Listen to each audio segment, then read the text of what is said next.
Ang mapagpalang araw mga kapamilya, personal nga ang naging pagsuko ni Dato Raman habang buong tiwala naman si Jalil na maihahatid niya itong ligtas dito kay Ahmad Mustafa. Kasabay nito lalong tumitindi ang pagdududa ni Lara kina Marcos at Espina dahil pakiramdam niya ay may malaking sekreto silang itinatago. Samantala ikinagulat ng lahat na dumating si Dato Raman sa ilalim ng mahigpit na seguridad ng Task Force Alpha.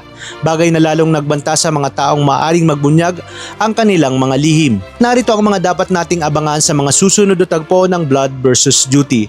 Sa pagdating ni Ahmad Mustafa, personal nang ipinakilala ni Director Azuelo ang mga miyembro ng Task Force Alpha na siyang inatasang magbantay kay Dato Raman. Habang nagiging sentro ng balita sa buong bansa ang kasong nito, lumabas na maaari pa itong maging pangunahing saksi upang matukoy ang mga nasa likod ng malawakang kaguluhan. Dahil dito, nagingit-ngit sa galit si General Carillo dahil unti-unti nang nasisira ang kanyang mga plano.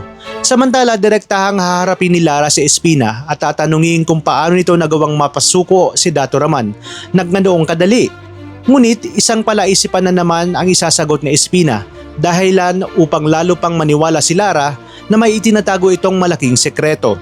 Habang nawawala ng kontrol sa sitwasyon, mababaling naman ni Lara ang kanyang galit kay Felix dahil alam niyang anumang pagkakamali ay maaring ikapahamak nilang lahat sa harap ni General Carillo. Ngunit mas mapanganib ang susunod na mangyayari dahil lihim nang iuutos ni Carillo sa kanyang mga tauhan na isagawa ang kanilang huling plano.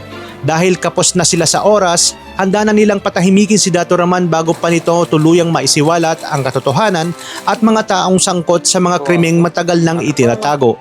Magtatagumpay kaya ang kanilang plano o mapipigilan sila ng mahigpit na seguridad ng Task Force Alpha sa pakunguna ni Marcos Reyes nitong si Major Alan Espina? At kung sumiklab ang sagupaan, sino ang mananaig?